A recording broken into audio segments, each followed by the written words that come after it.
We are born free, and we will die free. The time in between, though, that's complicated. In that time, governments, institutions, and our egos will limit our ability to find true freedom in this life. These are real stories of real people overcoming the odds, persevering in justice, and unlocking their potential. Welcome to Finding Freedom. Here's your host, John Oderman.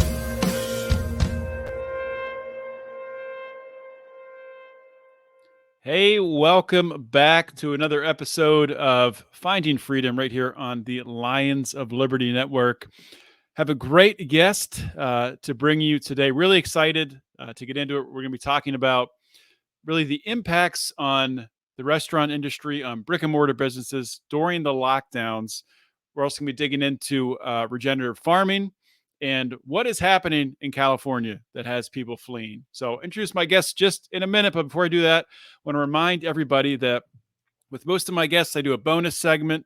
And you can access that by joining the Pride either on Patreon, patreon.com/Lions of Liberty or lionsofliberty.locals.com. We have tons of other content, tons of other merchandise and things that we give you at different levels. So check that out.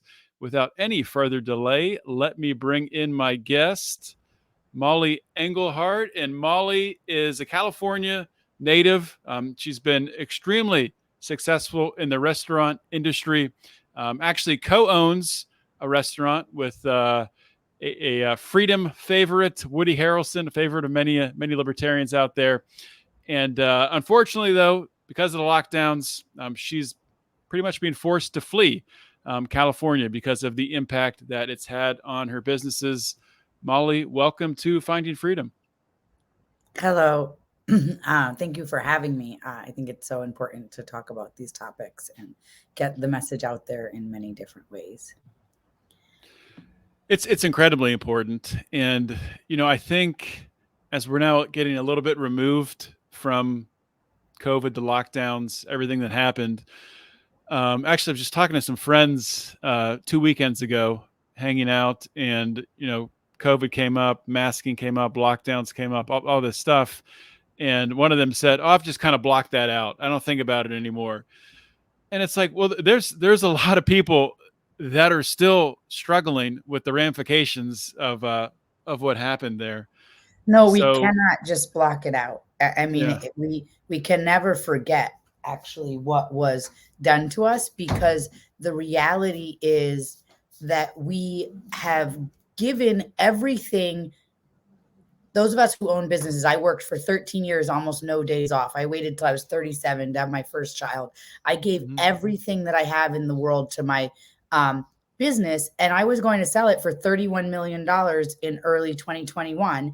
And what happened was, in early 2020. And what happened was they shut all of Los Angeles down. They shut my whole businesses down for 18 months. We were not even allowed to serve food outside. We were not even allowed to do anything except for to go. Then when they let us open again, they told us that we had to check people's paperwork to make sure that they were compliant with a completely ridiculous law at the door for them to come into the restaurant. And here's the thing. People can do whatever they want to do, and we're all going to choose comforts in some areas, and we're all going to be brave in other areas, and we're all going to feel aligned with things, and we're not going to feel aligned with things. But I was pregnant and couldn't go pee at a sushi place in Los Angeles. We stopped and I was like, oh, let me go in here and we'll grab something and go pee. And then I couldn't go pee because I wasn't vaccinated. And I'm like, pregnant, like what kind of world do we live in? And now my restaurants are not worth anything practically. We had losses for many years in a row. And after that happened, literally, we're just trying to come back, but it's just, there's homeless people everywhere. And the neighborhoods are not the same. Like it used to be like poppin' till midnight or 1 a.m, but now it's dangerous. And so the streets kind of are quiet at nighttime and you don't have that late night crowd.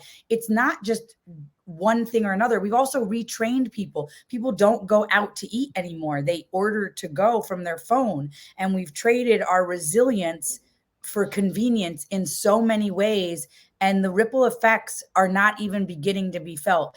I'm getting hundreds of calls asking me to take these crazy loans right now, and people are probably desperate and they're taking them, and they're like, you pay back every day out of your credit card processing and all these things. Businesses, Wow. we've already lost 30% of restaurants in the California, and we're going to lose more, I bet. And I closed 2 of my restaurants and turned them into to-go only, because it doesn't make sense to try to keep an entire whole restaurant going when 40%, 60% is to go. Mm-hmm. So how much is another aspect of it? It's hard to find employees now too. I Yes. that at restaurants, it seems like that's, or maybe I'm misinterpreting it. Maybe just the business. I'm in Pennsylvania, outside of Pittsburgh, so a little different area from Los Angeles. But I've noticed around here, it seems like other than like Friday and Saturday, restaurants are like ghost towns when it comes to the numbers of servers that they have. They'll just have like 1 or 2 servers. So is that like being constrained by, in your case at least, is that being constrained by being able to hire enough staff, or is that constrained by just not having the clientele coming through the doors? So during the pandemic, it was that we couldn't hire enough staff because there was a lot of Uncle Sam money flowing around, Mhm. and people were not interested in working when they didn't have to. And I'm not going to fault anybody for that. That is, a personal choice. But the after that, there's enough people. But now we're on such that the food costs are so volatile, the to-go boxes and all of the supply chain stuff is so volatile. We're on such a tight margin that we're trying to run nights that we used to run with 5 servers, with 3 servers, because of the labor issues. But also the staff is not, we don't, all the really like old school hospitality servers that I'd had for a really long time had awakenings of different kinds during the pandemic. And so Mhm. it's a very new and fresh teams in the restaurant. They're not as seasoned. And so, yeah, it's all of those things. Every single one of those things are shifting. We've trained people to be different, and Pittsburgh is different, for sure, than Los Angeles. I'm from upstate New York, and my whole family lives in Staten Yeah. Island, and so I am familiar with Pittsburgh. But yeah, it's a different vibe than it is here.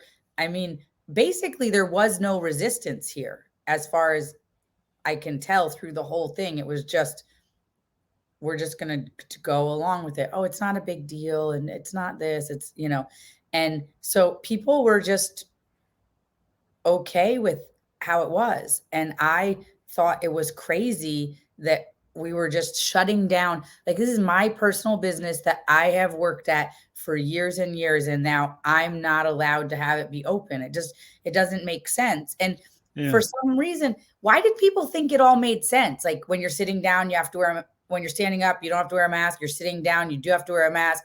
I used to have a very short personal assistant, Brenda, and she used to say, well, I'm the height of everybody else that's sitting down. So does that mean I never have to wear a mask? Um, That's She's like, really funny. Yeah. I'm the sitting down height all the time. So does that mean I never have to wear a mask? And I was like, I don't know. How about when you're sitting at the bar? You're the standing up height. Does that mean you need to wear a mask at the bar? I mean, these things, they never made any kind of sense. And then people will be like, trust the science. And I'd be like, oh, I can't follow it. Yeah, there's no science to back that up. You realize that, right? It's Zero. like trust what science? There's been No, no then when they studies told us we on couldn't serve masking. food outside, I mean, we can't serve food outside anymore. I mean, it was just, and the amount of money that they forced us to waste, because they kept changing it. Tables have to be 6 feet, 8 feet, back to 6 feet. If you have booths and they're back to back, they don't need to be 6 feet apart. Just kidding. If you have booths and they're back to back, they do have to be 6 feet apart. As of midnight tonight, it was always like, as of midnight tonight, this is the new Did someone rule. come around and actually enforce all those rules, or was it just on the honor system, really? Oh, it didn't need to be on the honor system, because my own customers, my own Oh, yeah. employees called, they called the health department on me and said I was in my own restaurant, and they are have it under good authority that I'm not vaccinated and that I was in my own restaurant. See, that's a California thing there, and probably it would happen in other states too. I I mean, maybe, suspect in New York City it was happening. I yeah, probably suspect New York in City. A lot of Austin. people around me went along with it, but Uh-huh. they weren't going. I'm sure there were some, but the vast majority of people, in this area are not going to tattle on somebody for not wearing a mask or not being vaccinated. I'm not vaccinated, and I was never. I did have friends that wouldn't see me um, during COVID because I didn't have the jab, but I was never you know tattled on for doing something I wasn't allowed to, which is absurd. Essentially, yeah, they wrote a letter to the health department and to the OSHA or whoever was supposed to be enforcing it. So it didn't Hmm. need to be that we were enforcing it or not. When I tried to say, like, I don't see the point. Why are we handing out masks to people that don't have masks at the door, and then they're just going to throw it away, and we're just walking them to their table, and came in with no mask, so they're not worried that they don't have a mask.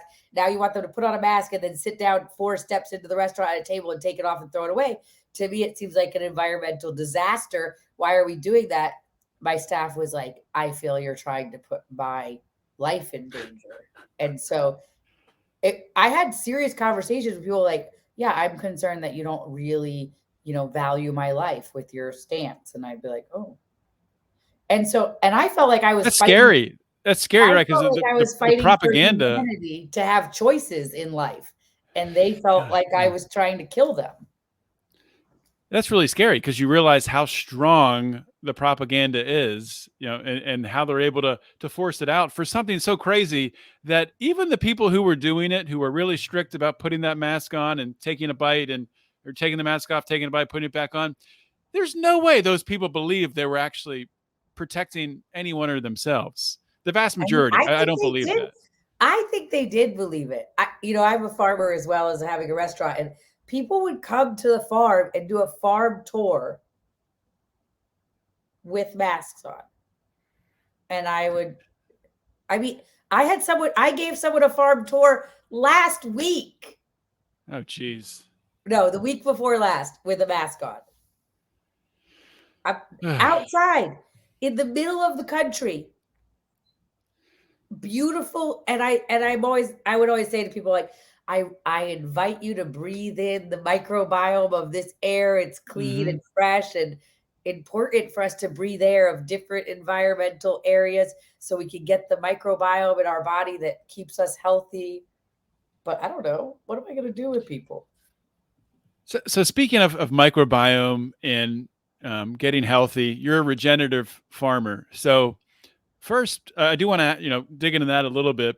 Before we do, can you explain what that means to my audience? Regenerative farming, what goes into that, and what separates, what makes it different?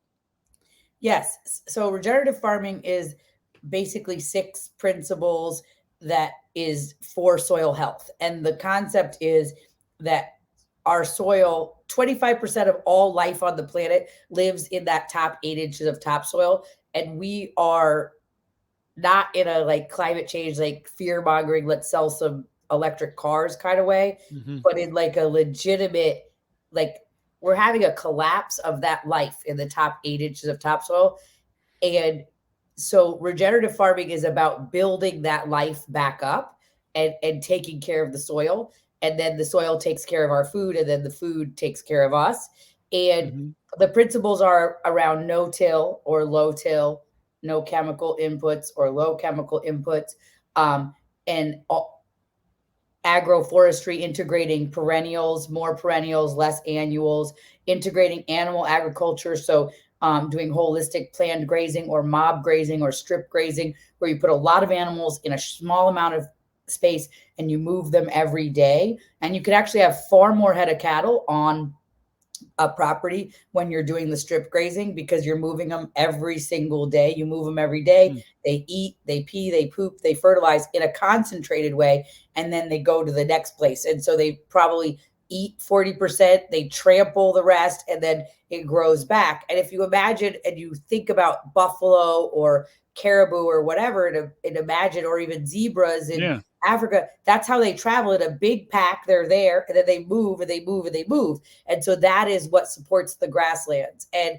so by doing that holistic planned grazing or mob grazing and integrating perennials and agroforestry and low till, no till, low chemicals, we're building up the microbiology in the soil. And so essentially we're giving more than we're taking from the soil. And if we continue to go in the way that we are actually losing billions and billions of tons of topsoil every year. And it gets blown away because it's not being held together by that web of life that's really necessary. And that web of life that's in the top 8 inches, 10 inches of topsoil is 75% the same or 70% the same as the microbiology in your gut in a healthy gut. So we are God's beings, divine beings that were meant to eat from the earth. So if you think about your grandmother having a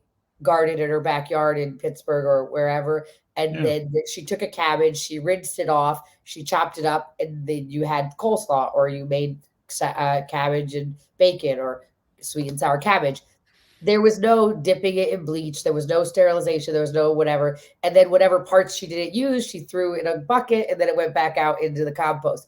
And that was the cycle. And we are meant to live in that cycle, but we have disconnected from that cycle. And we just continue to take food out of the ground and just put chemical inputs in, whether they're organic chemical inputs or they are real chemical inputs. Doesn't really matter. It's that we're treating the soil like a medium for hydroponic growing rather than a living microbiology thing that needs to be cared for or at least left alone. And we're not doing either of those things. So I guess one thing that maybe I've heard before, but I haven't really thought about it. What's the reason for the no-till or low-till with the regenerative farming? And So imagine all that life that's in the topsoil, and then it's hard to imagine it because you can't see it, right? But let's imagine something like a coral reef. So imagine if you took a plow through a coral reef every single year, 3 or 4 times a year, and then you planted just one kind of coral all the way through, and then you tilled it again, you put another kind of coral. Like, could all the rest of life that survives on that coral reef continue to survive? So that's kind of where you're breaking that web. So it's a connected web that lives off of each other, all these different funguses, viruses, and bacteria, and they are all interconnected, and they're all living on the living root of a plant. So 90% of them are living from a plant is taking carbon from the atmosphere, turning it into carbohydrates, sugars, feeding the microbiology. The microbiology is pooping or excreting or however it processes that, and it's turning it into fertilizer in the soil, and then that's feeding the plants. And so that's the cycle. The plant brings the carbohydrates down to the life in the soil. There's life in the soil, excretes fertilizer that then feeds the plant. Now, when you disrupt that, if you have imagine a field that's all cabbage, and then you cut down all the cabbage, send it to the grocery store, and Wegmans gets all their cabbage, and now you're going to till it, and then you're planting cilantro, and you cut all that cilantro, and then you till it. That web is never getting to get reconnected and rebuilt up. Every 3 months, you're breaking it, you're breaking it, you're breaking it. So maybe this is a dumb question, but how do you loosen up the soil in order to plant if you're not tilling it? So there's a couple of different ways. So there's something called a no-till seed drill. And so this seed drill is just poking in the seeds into, it's a John Deere. The one that I have is made by John Deere, but there's lots of versions out there. And basically it pokes little tiny trenches that barely break the top of the soil and then covers it with a roller. So it's just like the minimal disturbance to get it in. In vegetable farming, the way we do it here, we do a couple of things. We grow our vegetables in 20-foot strips between our trees. So we have an avocado orchard, and there's 20-foot rows or 15-foot rows between avocados or oranges.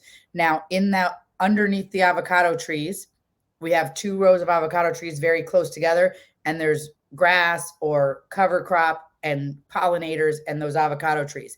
And then there's 20 feet where we're growing cabbage, let's say.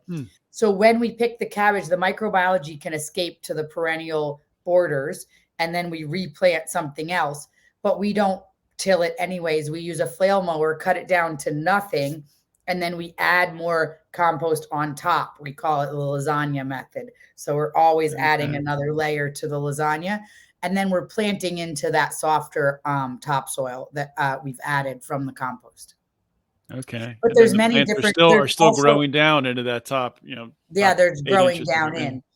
And Gotcha. then you can also do, there's like crimpers where you can crimp one plant, put one kind of plant and then bend it over and plant the other seeds underneath it. And the plant that's dying is actually creating a shade and a nurse crop area for the other ones.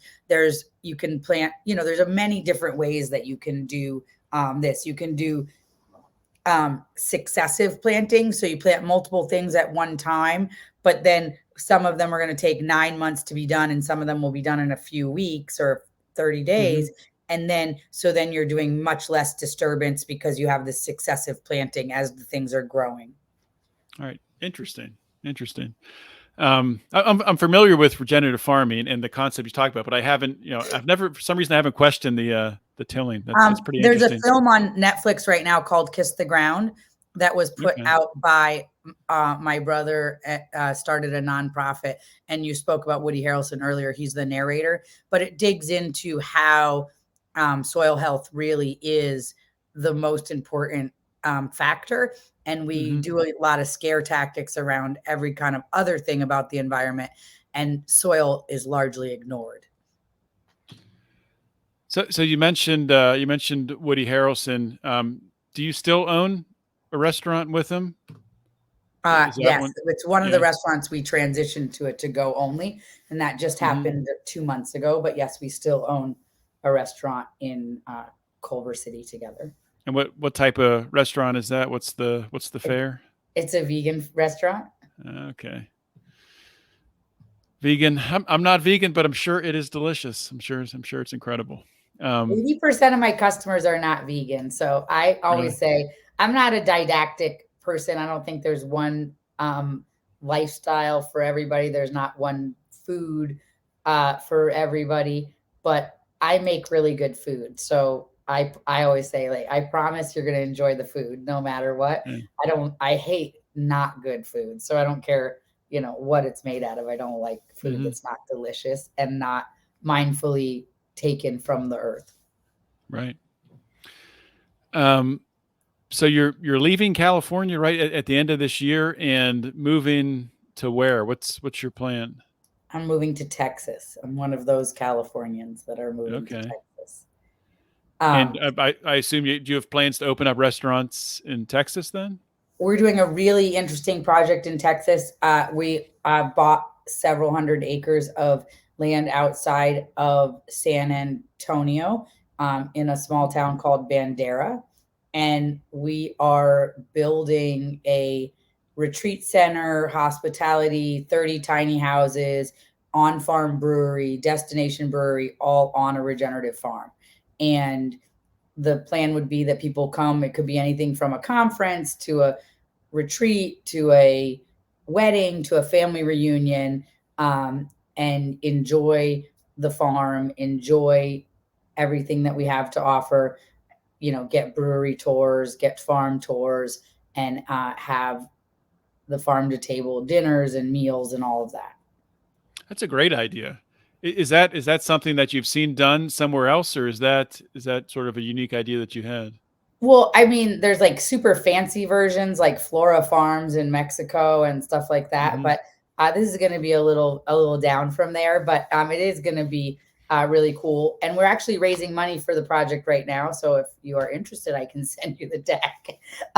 But we are raising but I mean, really, I think if you think about it, if everything goes really south, what we're going to need is housing, ability to distill things, commercial kitchen, ability to grow food, ability to harvest food, all those things. But you can't just spend all your money and time preparing for something that may or may not come. This is a business model that is super solid in this world right now where people need to reconnect. We need to get off the internet. We need to see people in real life. We need to get out, touch the soil, touch the ground, boat in, raft in the river. It's a super solid business plan for right now. And if the world takes a turn for the worst, it's a compound. Yeah. And I think I think this is smart in the current situation that we're in. I think it's smart to design a business that is a great business for right now. And if all hell breaks loose, it's also a great option.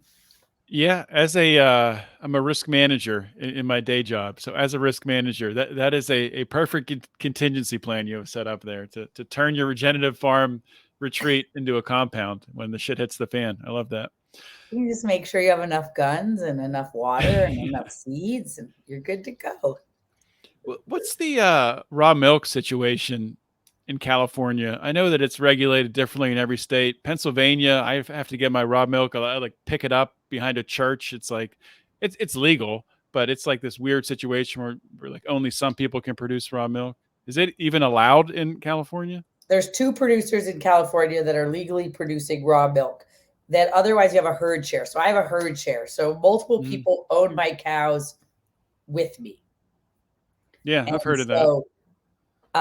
Some people own like half of a cow, which is a lot, and they get a lot of milk. Some people just put in $50 and they get a half gallon every week or whatever like that. And then they contribute for the bottle washing, the milking, and the hay, but they don't buy the milk. There's no price to the milk. There's a contribution towards those other things. And so that's a herd share, and that's legal, but Yeah. it's not selling. It's just like I'm sharing my milk with my neighbors who also own my cows with me. In Texas, it is legal, and we're excited to start up a micro dairy on the farm there. We're Awesome. we're designing this shipping container milk room right now, and I'm excited about it. And we're going to have a small micro dairy in Texas that will be raw milk, and that is legal there. That's awesome. Yeah, I just got into raw milk recently. I kind of learned about, the story behind Louis Pasteur and really how, really by the fault of what they were doing at the time during the Industrial Revolution, bringing these cows into cities and feeding them garbage, and then And blaming, then their milk essentially turned all. blue, and then Yeah, everybody got sick, and it's yeah. like, It's like instead okay, of fixing the problem of feeding the cows garbage in a city, oh, let's just boil all the milk. It's like, what?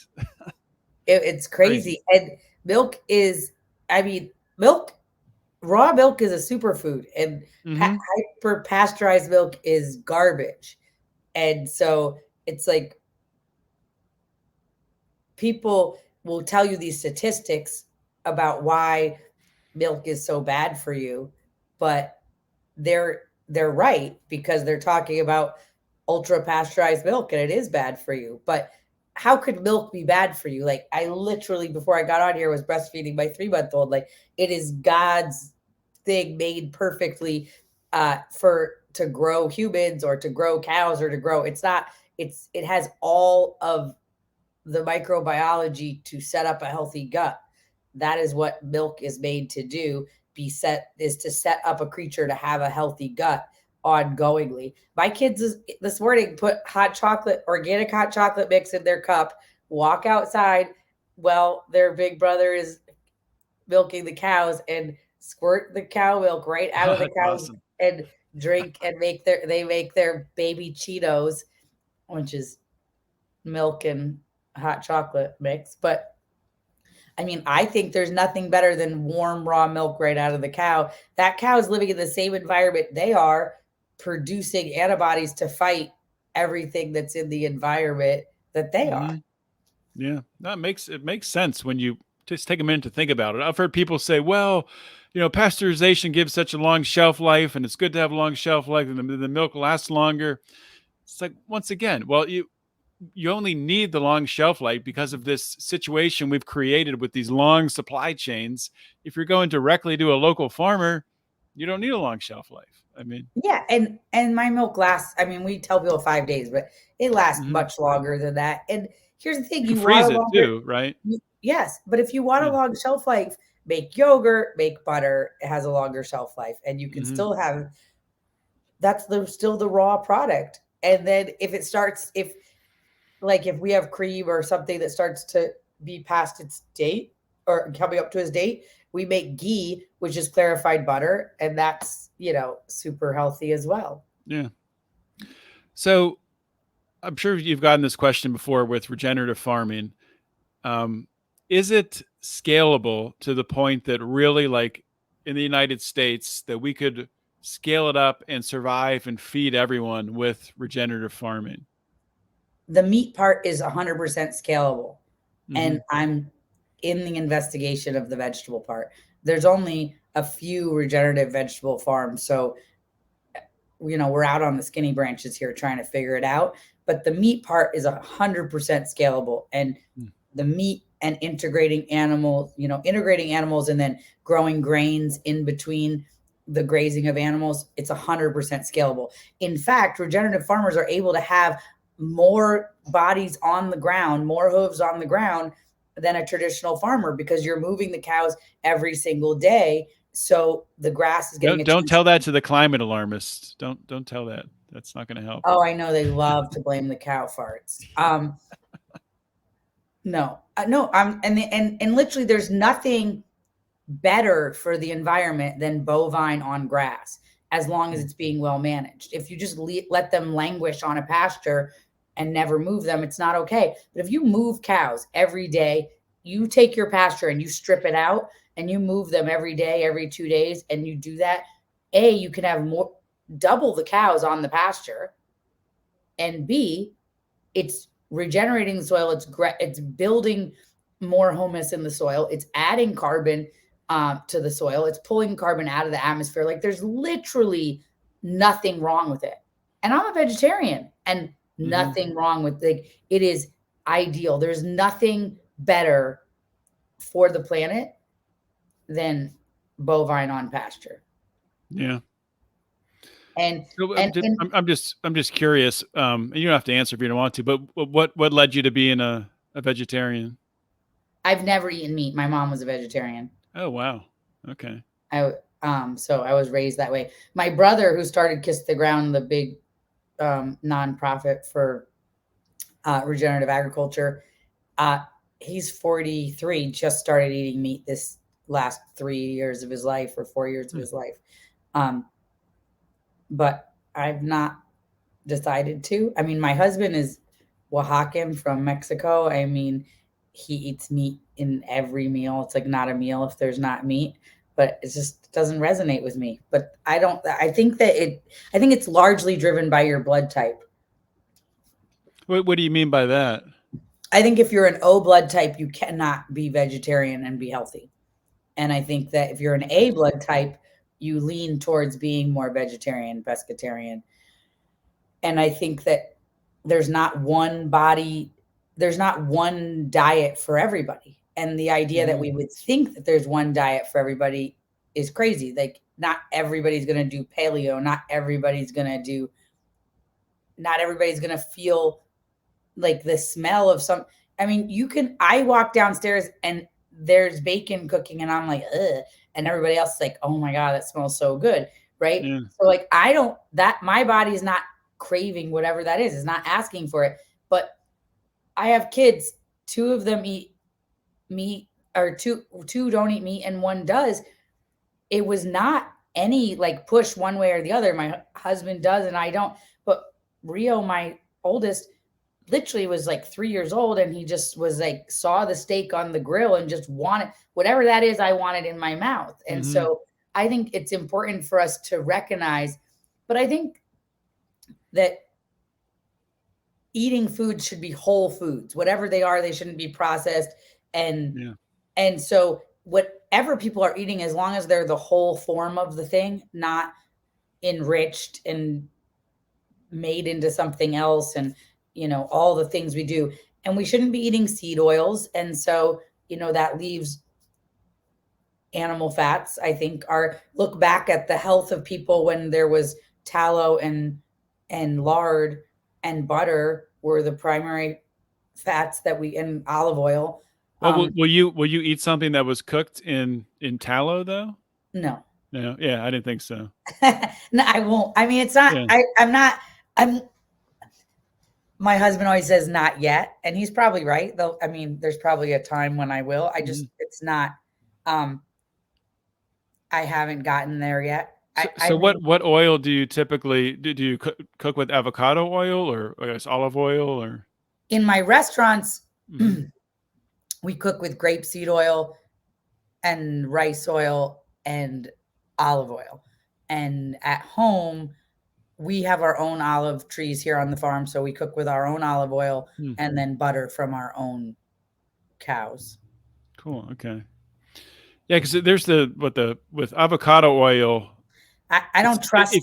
Yeah, it's supposed to be good for you, right? But if you think about avocados, the ones that are the best avocados get sold because you can make money with that, and the worst avocados go into the oil, the rotten ones. So. Well, as an avocado farmer, I would take issue with that.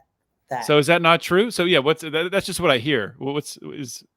My issue with avocado oil is I think it's cut with other things, but I mean, whatever avocados you're buying in the grocery stores, they are considered. So there's 60s, means 60 in a 25-pound case, and there's 40, and then there's 46s, which is 46 in a 25-pound case, and then there's 36s, which is 36. Those are the only ones that we're getting top dollar for. And when I say top dollar, I mean we're getting about $1 and change a pound organic. But any smaller avocados, which are 70s, 80s, and any big avocados that are like 30s or, meaning that there's less than 30 in a case, we're getting a significantly less money for them. So I don't think that they're bad avocados. Avocado trees don't make avocados only in the size that you see them in the grocery store. That is the middle size. And that is what is the majority of them are. We just had a pack out that was like 78%, and that's a high percentage in the high, the right size. But weather conditions and all types of things could add to what gets into that right size bracket. And we get, it's the difference between like $1.29 a pound and 39 cents a pound on the little ones. So but I think a lot of that also goes to like those guacamole, like pre-fat packaged guacamoles and stuff. Yeah. But I don't think it's bad avocados. It's the same with lemons. Like lemons are not all shaped the same shape, but we only buy the same shape in the grocery store. That's so crazy. What's the reason why the big avocados don't sell? I mean, it's cracking, like, because there's less of them, and then they have to have, so basically grocery stores only buy 60s. If you look, there's only like 2 sizes of avocados in your grocery stores. It's the 60s and the 48s. 60s and 48s. Yeah. 36s, maybe it's like big, large avocados or whatever, but occasionally you'll see them. But that's because and then there's other avocados, like other varieties sometimes that are bigger. But as far as Haas, you only see grocery stores only order those 3 sizes. And it's because they sell avocados by the piece, not by the pound. So if I want to get really big avocados, I got to start my own avocado farm. Is that what you're telling me? Yes. Or order them, mail order from me. But we're almost to the end of avocado season. But it's the same. Someone just sent me an email like, I think something's wrong with my lemon tree. What do you think all these weird shaped lemons are? And I was like, just the other shapes that lemons come in. Like, lemons are not all the same size, and they are not all the same shape. But all those, it's like when you grow tomatoes in your garden. Not all of the tomatoes in your garden look perfectly like in the grocery store. They're all different shapes and sizes. Yeah. Yes, exactly. So what's your plan with your restaurants in California once you move to Texas? I have an awesome team here, and I hope that they'll continue to run it, and I will continue to manage from afar and come back and forth. And I hope that California politics does not destroy California small businesses. they've done a lot of damage, but I'm hoping Mhm. that we can navigate it. So I think we're going to move to the bonus now. I want to be respectful of your time. We're coming up in about 40 minutes. Okay. I'll just ask you one more question. Is there anything that I didn't ask you about today, or anything that you want to reinforce and touch on again that's really important, that you want to tell my audience before we move to the bonus? No, just thank you for being people in the world that are committed to freedom and liberty, Mhm. because I think that we are in the place that we are right now because we, the people, fell asleep at the wheel, and that government was never supposed to be this large and overreaching. But we, the people, didn't hold it at bay. So thank you for being awake, to all your listeners. And thank you for being the kind of people that care about liberty and freedom, and that the Constitution was and is a great, idea. And let's not give up on it yet just because we fell asleep at the wheel for a little while. 100%. And just like we talked about at the beginning, like, we can't forget this, because this will come back and this will be tried again in a different flavor, in a different way, by our government. So we have to learn these lessons and continue to, talk about it just like we have here today. So, Mollie, thanks for coming on the show. And I guess one more thing, any plugs, social media, otherwise, that you want to give before we move to the bonus? Sure. My Instagram is Chef Mollie, and then we have a Sovereignty Ranch and Soahart Farm, and those are just what the Instagram handles are. And my restaurant is Sage Vegan Bistro, and so all of those would just be the names.com, or you can look us up on Instagram. And I look forward to communicating with your guests there. I mean, with your audience there. All right, Mollie, thanks for coming on the show. Thank you so much for having me.